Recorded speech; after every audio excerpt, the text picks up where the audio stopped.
Hello, this is Ashee from Crafting with Ashee and welcome to this video. Thank you for joining me today. It's a pleasure to have you.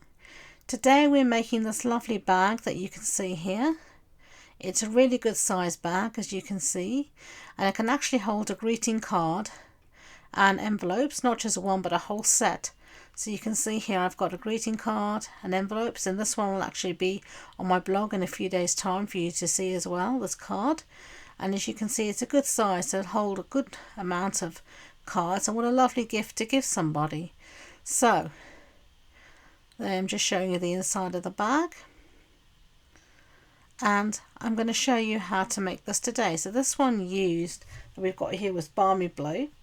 The one I'm going to do now is actually got a base of Sweet Sorbet, and the piece of cardstock that you will see in a minute actually measures 7 inches by 11.5 inches.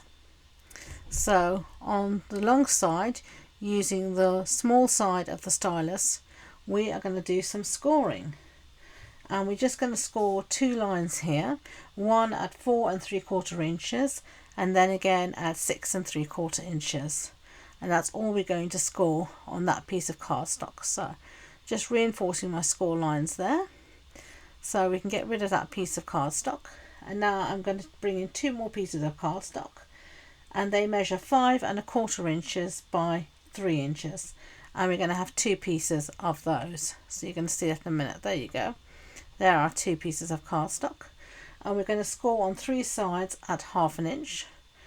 So it's going to score here, as you can see, using again the small side of the stylus, 1/2 inch, twist it, 1/2 inch, and then twist it again to 1/2 inch. So there we go. So really simple. So we're going to do the same again for our small other piece. 1/2 inch, twist, 1/2 inch, twist, and then 1/2 inch. There you go. So that is all our scoring done. So now we're going to fold on all of our score lines and really give it a good burnish. A good bone folder is an invaluable craft tool in your craft room, in your stash. It really does help. So now I'm going to do the same for all of our small pieces. Just burnish all of those score lines really well, because the good fold will help your bag come together so much more easily than a half-hearted fold. So there we go.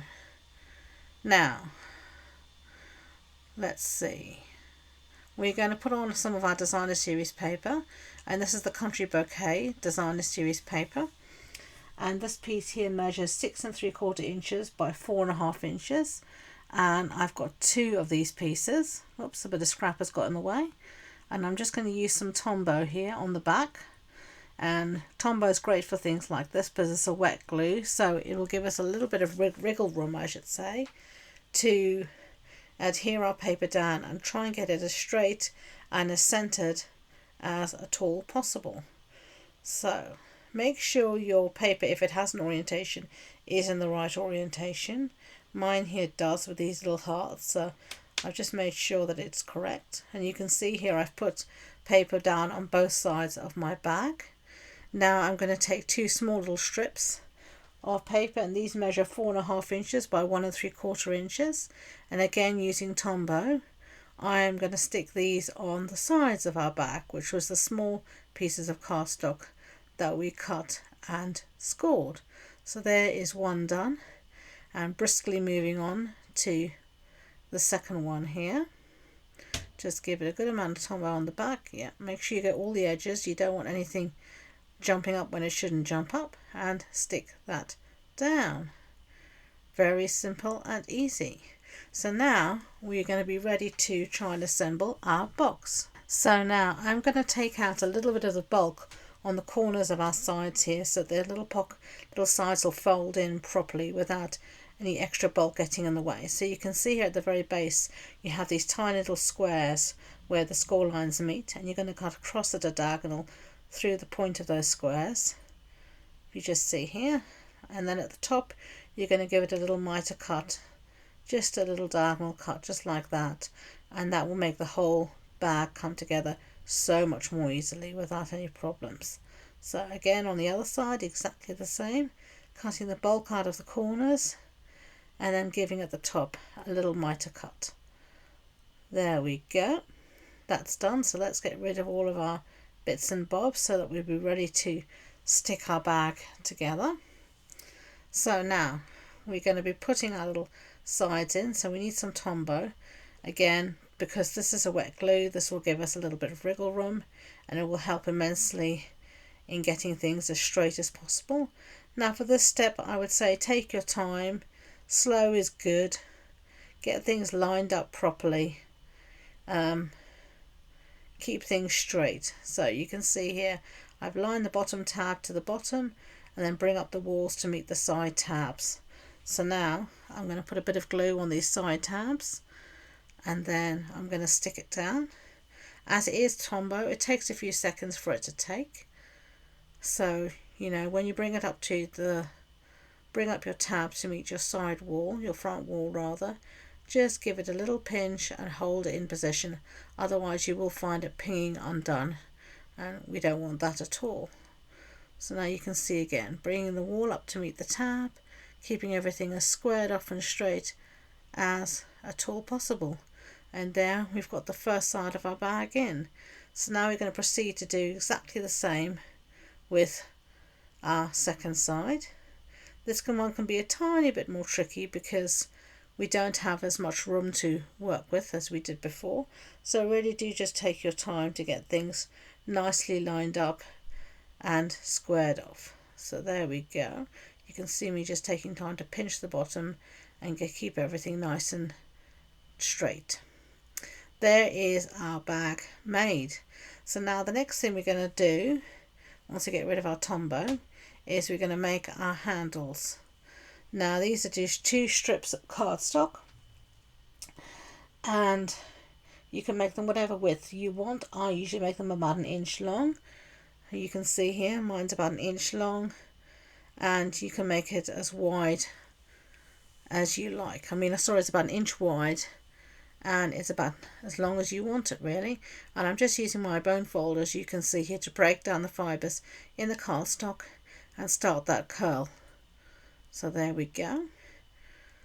So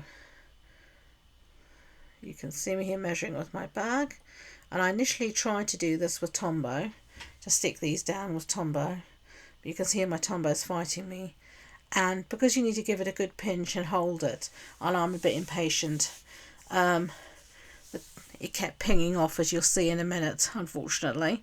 So I give up on my Tombow quite soon and switch to some very much handy dandy glue dots. So you can see here putting my Tombow away, searching for my glue dots. Love my glue dots, they are my saving grace in many a time. And I'm just going to put a few on the base here. I put I think 2 or 3, and there you can see my other handle already starting to want to ping off again, so can't help that. So I'll use glue dots again and that'll keep them down. It won't have a chance to move. You could also use some tear and tape as well. I wouldn't use normal seal, I think it wouldn't stick, but you certainly could use Seal Plus. That would most probably work just as well. And glue dots, like all of double-sided tape, etc., it's all pressure adhesive, so the best thing to do as well is also give it a little pinch. But because it's not wet glue, it will take much more quickly. So there you go. There you can see our little bag. It's all together. So now we're going to just start some decoration, and this is the Country Bouquet Designer Series paper, and I'm going to be using the matching punch just to punch out one of these little hearts here for decoration on our bag. So there you go. Isn't it lovely paper? Very sad that this one is retiring. The back is gorgeous too. It is indeed. So now we're going to do a little bit of stamping. So I'm going to get my stamp set out, and you'll see in a minute the stamp set I'm going to use is this one called Biggest Wish. It's a favourite of mine, and we're going to be stamping Happy Birthday in Sweet Sorbet ink. And I'm very grateful that this stamp set is actually carried over from the current retiring catalogue into the new catalogue that will start at the beginning of May. It's one of my favourite sets, so I'm very pleased to see it there again, and I can make many more projects with it. I just love this bold big font. It's really very much me. And you can see here I'm just using my grid paper to line up my stamps so things are straight. And if your stamp can't fit on the block, you can turn your block at a diagonal to help it to fit. I do this many a time if I don't have the right size block with me. And it's a great tip just to put your stamp on diagonally. And we're just going to stamp that one down as well, and we're actually going to cut out these sentiments so it doesn't have to be straight on the cardstock. Okay, so you can see here I've cut out my sentiments, happy birthday, and now I'm just going to mat it on a piece of sweet sorbet cardstock, just a piece of scrap. So I'm just going to use some seal at the back to stick this down. There we go. At least the seal is not fighting me today as well. Some days adhesive works beautifully, and other days, as you know, with everything in life, it just decides to fight you. So there we go. I always like to put it up in the corners so that I know two corners are nicely lined up.